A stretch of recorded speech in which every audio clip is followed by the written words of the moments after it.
Hello friends, welcome to our channel target teach.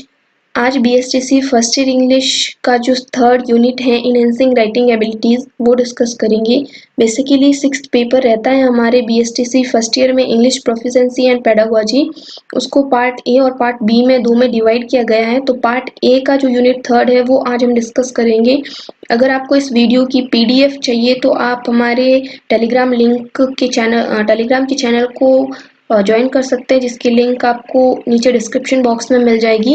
चलिए start करते हैं वीडियो को। Let's get started.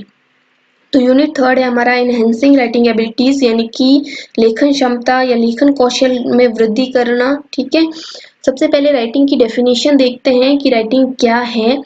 Writing is called a creative art where the writer paints his own world of words. यानी कि writing जो है एक ऐसी सृजनात्मक कला है, क्रिएटिव आर्ट है जो जिससे राइटर जो होता है, लेखक जो होता है, वो अपने पेन से, अपने पेन से जो है अपने शब्दों का जो है शब्दों की दुनिया बनाता है। ठीक है, writing is the productive skill. ये बहुत इंपॉर्टेंट लाइन है, याद कर लीजिएगा। राइटिंग जो है वो एक प्रोडक्टिव स्किल है। राइटिंग और स्पीकिंग ये दो स्किल्स प्रोडक्टिव है, और लिसनिंग और रीडिंग जो है ये रिसेप्टिव स्किल्स है। प्रोडक्टिव स्किल्स से हमारा मतलब है कि जिससे हम कुछ प्रोड्यूस कर रहे हैं, कुछ प्रोडक्शन कर रहे हैं। ठीक है, यानी कुछ उत्पादन कर रहे हैं, हम लिख रहे हैं, इट मीन्स हम कुछ उत्पादन कर रहे हैं, तो it is a productive skill. The writing skill is very important for academic life. Academic जो हमारी लाइफ होती है, शैक्षिक जो जीवन होता है, उसमें राइटिंग बहुत इंपॉर्टेंट है, क्योंकि हम टेक्स्ट बुक से ही पढ़ते हैं, चाहे वो न्यूज़पेपर हो गया, चाहे वो आपकी किसी भी तरह की कोई भी बुक है, कोई भी टेक्स्ट है, तो उसको एकेडमिक लाइफ में जो है बहुत ही ज़्यादा इम्पोर्टेंट है। The learner have to write expectations, dreams, problems etcetera. इसी के साथ जो है लर्नर जो अधिगम करता होता है वो अपनी एक्सपेक्टेशंस, अपनी आशाएं, अपने सपने, अपने समस्याएं आदि लिख कर सॉल्व करता है या लिखता है। ठीक है, writing is a bit different from speaking. Speaking भी प्रोडक्टिव स्किल है, पर स्पीकिंग से डिफरेंट है राइटिंग स्किल, क्योंकि उसको जो है उसका माध्यम पेन और पेपर ना होकर केवल ओरल होता है। ठीक है, in writing pronunciation, articulation, stress, intonation and gestures are not possible. जैसा कि हमने स्पीकिंग में देखा था कि स्पीकिंग में जो है हमारी प्रोनाउंसिएशन जो हो गया, स्ट्रेस हो गया, इंटोनेशन, आर्टिकुलेशन, इन सब पे ध्यान दिया जाता है। उच्चारण, यति, गति, लय, ताल, इन सब पे ध्यान दिया जाता है।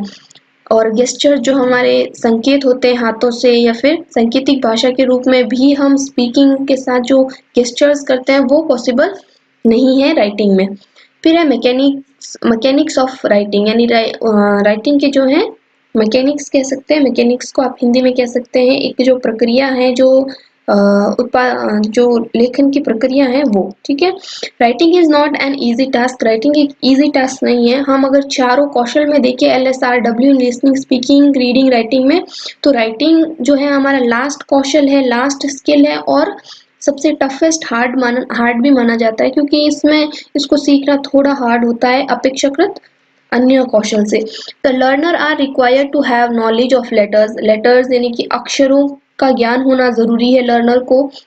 Structure and above all art of expressing ideas, यानी लेखन में जितने भी कला की जरूरत है, जितने भी आधार की जरूरत है, हमें सबसे पहले लेटर्स सीखने पड़ते हैं, फिर सेंटेंस स्ट्रक्चर को सीखना पड़ता है, फिर उस भाषा के बहुत से आयाम और होते हैं, जैसे विराम चिन्ह हो गए, या फिर उस लेखन की वर्तनी हो गई।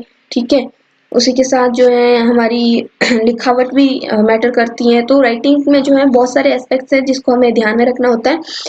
As already explained, writing is the productive skill in which the learners have to develop certain motor skills। यानी कि हमारी जो गतिक कौशल होते हैं, हाथ के जो मोटर स्किल्स होते हैं, उनको भी हमें डेवलप करना पड़ता है राइटिंग के लिए। ठीक है, so there is a great need of enhancing an ability in learners to transfer oral ideas in graphics। तो ओरल आइडियाज यानी कि जो मौखिक विचार होते हैं, उनको ग्राफिक्स यानी कि लेखन में व्यक्त करने के लिए जो है राइटिंग एबिलिटीज को हमें इनहेंस करना पड़ता है। इनहेंस का अर्थ होता है अभिवृद्धि करना, सुधार करना। ठीक है, पूर्ण तो आप कह सकते हो एक्वायर कर लेना, अपने आप में समायोजित कर लेना, इनहेंस करना। First of all, writing words and sentence should be taught. सबसे पहले जो है इस प्रक्रिया में, राइटिंग की प्रक्रिया में, हमें सबसे पहले वर्ड्स को सबसे पहले लेटर्स को सीखना होता है, फिर वर्ड्स और सेंटेंस को सही तरह से सीखना होता है। Side by side emphasis should be given to a beautiful uniform writing, और उसके साथ ही जो है एक सुंदर लेखन पर भी हमें ध्यान देना होता है। हमारी राइटिंग जो है वो अच्छी हो और स्पष्ट रूप से जो पठन करने वाला है, जो पढ़ने वाला है, उसको समझ में आए, इस तरह की हो। तो राइटिंग की डेफिनेशन हो गई और प्रक्रिया हो गई। नेक्स्ट है इनहेंसिंग राइटिंग एबिलिटीज, यानी राइटिंग एबिलिटीज को इनहेंस करना, उसमें वृद्धि करना, उसमें सुधार करना। ठीक है, लेखन कौशल को सुधारना। The writing is one of the sub skills placed in the last in all LSRW, यानी राइटिंग एक ऐसा कौशल है जो अंत में रखा जाता है चारों कौशल के। चार कौशल कौन से? Listening, speaking, reading and writing. But it is important as any of them, पर ये बराबर समान रूप से जो है इन चारों के महत्वपूर्ण है। Writing is placed last in learning a language, but in the absence of writing ability, none can be the complete user of the language. Writing को अंत में तो रखा जाता है, पर यदि हमें राइटिंग नहीं आती, लेखन कौशल पे हमारा जो है हमारी पकड़ नहीं है, तो हम किसी भी लर्नर को जो है कंप्लीट यूजर नहीं कह सकते कि उसने पूर्णतः भाषा सीख ली है, ऐसा नहीं कह सकते। तो किसी भी भाषा का पूर्णतः ज्ञान होने के लिए आवश्यक है कि हम राइटिंग जो है लेखन कौशल में जो है सक्षम हो। ठीक है, फिर है पर्पस ऑफ राइटिंग, यानी राइटिंग क्या पर्पस, क्या उद्देश्य, क्या है, पर्पस का अर्थ है। ठीक है, in the process of communication, यानी संचार की जो प्रक्रिया है उसमें the writing is productive skill, उसमें राइटिंग क्या है? एक प्रोडक्टिव स्किल है, एक उत्पादित जो है वो कौशल है। When sender desire to send a return message, यानी कि जब भी किसी को रिटर्न मैसेज लिखना होता है तो he starts writing, which means encoding message on the sheet of paper with the help of letters, यानी कि पेन और पेपर की सहायता से हमें मैसेज को इनकोड करना पड़ता है। ठीक है, अपने विचारों को पेन और पेपर के माध्यम से लिखित रूप से व्यक्त करने के लिए राइटिंग की हमें आवश्यकता रहती है। नेक्स्ट देखते हैं। नेक्स्ट है इम्पोर्टेंस ऑफ राइटिंग, यानी राइटिंग का महत्व, लेखन का महत्व, ये इम्पोर्टेंट टॉपिक है। ठीक है, writing is two way process, यानी ये बहुमुखी प्रक्रिया है, द्विमुखी प्रक्रिया आप कह सकते हैं, जिसमें लेखन जो कर रहा है और जो पठन कर रहा है उन दोनों के बीच में अंतःक्रिया है, उन दोनों के बीच में इंटरेक्शन है। The young writer needs an audience, audience की आवश्यकता होती है अगर कोई लेखन शुरू करता है या लेखन की प्रक्रिया से जुड़ता है। तो writing is based on experience, जो हमारा लेखन कौशल है वो पूर्णतः एक्सपीरियंस पर डिपेंड करता है। ठीक है, बेस है, उसका आधार जो है हमारे अनुभव रहते हैं। Writing improves through practice, writing जो है प्रैक्टिस के माध्यम से इम्प्रूव होती है, सुधार होता है उसमें। Only the act of writing, continual writing can develop skill and control over language and ideas.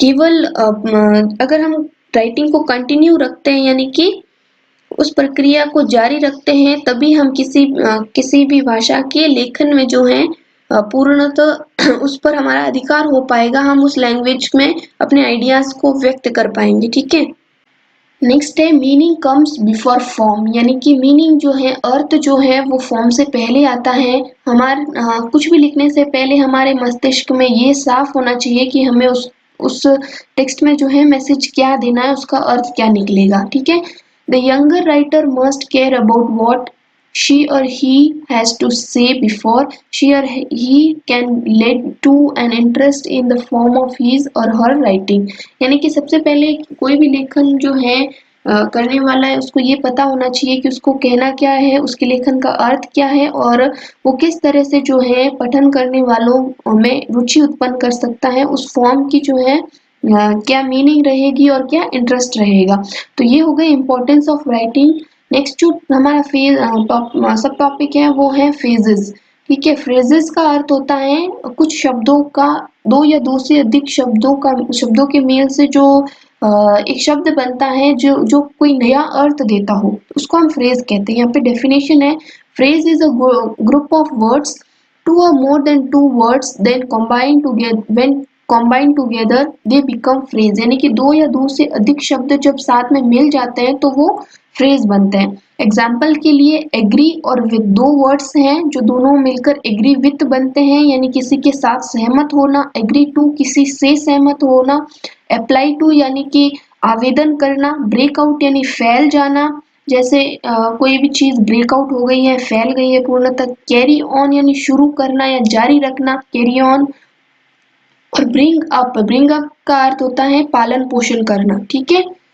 तो ये सब जो है दो शब्दों से मिलकर बने हैं जो एक फ्रेज के रूप में है, नया अर्थ दे रहे हैं, ठीक है। ब्रिंग और अप को अगर हम अलग अलग तरह से देखेंगे तो दोनों का अलग अर्थ निकलेगा, पर इनको कंबाइन करने पे हमें अर्थ मिलता है पालन पोषण करना। जैसे गिव अप यानी होता है हार मानना, ठीक है। तो अगर इनको अलग अलग कर रहे हैं गिव और अप तो अलग अलग अर्थ निकल रहा है, इन दोनों को कंबाइन करने पर एक फ्रेजल वर्ब या फ्रेजेस बन जाता है, ठीक है। नेक्स्ट जो है वो है लिंकिंग वर्ड्स, यानी कनेक्टर्स आप इनको कह सकते हैं। क्वेश्चन में कनेक्टर आ सकता है, लिंकिंग वर्ड्स आ सकता है, यानी जो दो सेंटेंस या दो वर्ड्स को ज्वाइन करने वाले जो वर्ड्स होते हैं उनको लिंकिंग वर्ड्स कहते हैं, ठीक है। Linking words are used to join two words और क्लूज और सेंटेंसेस, ठीक है। यानी कि दो वर्ड्स को, दो क्लॉजेस को या दो सेंटेंसेस को जोड़ने वाले जो वर्ड्स होते हैं उनको लिंकिंग वर्ड्स कहते हैं, ठीक है। एग्जाम्पल के लिए both, too, as well as, so that, but, and, then, etcetera, ये सारे जो है लिंकिंग वर्ड्स हैं जो हम दो वाक्यों को, दो शब्दों को जोड़ने के लिए, दो फ्रेजेस को जोड़ने के लिए इस्तेमाल करते हैं, दो क्लोज को जोड़ने के लिए इस्तेमाल करते हैं। यहाँ पे एग्जाम्पल है Ram and Hari are friends, तो राम और हरी दोनों को जोड़ने के लिए एंड का इस्तेमाल किया। He is poor but honest, वो गरीब है पर ईमानदार है, तो यहाँ पे बट जो है वो एक लिंकिंग वर्ड है, कनेक्टर है, ठीक है। तो आज का ये वीडियो तो यहाँ पे खत्म होता है, पर ये यूनिट जो है हमारे खत्म नहीं हुआ, क्योंकि इस यूनिट में से जो इम्पोर्टेंट क्वेश्चन बनता है वो बनता है राइटिंग को लेकर, यानी कि letter writing, poster writing, notice writing और पैराग्राफ राइटिंग। ये 4 टॉपिक्स जो है बहुत इंपॉर्टेंट है और हर साल इनमें से क्वेश्चन 100% आता है। तो इससे नेक्स्ट वाला वीडियो जो है आपको मिलेगा राइटिंग लेटर पे, और उसके बाद जो है एक एक करके ये तीनों चारों टॉपिक्स जो है आपके क्लियर हो जाएंगे। और ये टॉपिक जो है लेटर राइटिंग या राइटिंग स्किल्स का, ये आपके सिर्फ बीएसटीसी फर्स्ट ईयर में नहीं बल्कि सेकेंड ईयर में भी सेम टू सेम क्वेश्चन आता है। और अगर आप आगे ग्रेजुएशन करते हो और उसमें कंपलसरी के रूप में इंग्लिश का जो सब्जेक्ट आएगा उसमें भी राइटिंग जो है आपके letter writing, notice writing, paragraph writing जो है आपको हेल्प करेगा। इस वीडियो को जरूर देखिएगा। अगर वीडियो पसंद आया तो लाइक कीजिए, शेयर कीजिए अपने दोस्तों के साथ, सब्सक्राइब कीजिए हमारे चैनल को, और हाँ, कमेंट करके जरूर बताइएगा कि आपके कोई और सजेशंस हो, कुछ और इम्प्रूवमेंट आपको चाहिए तो।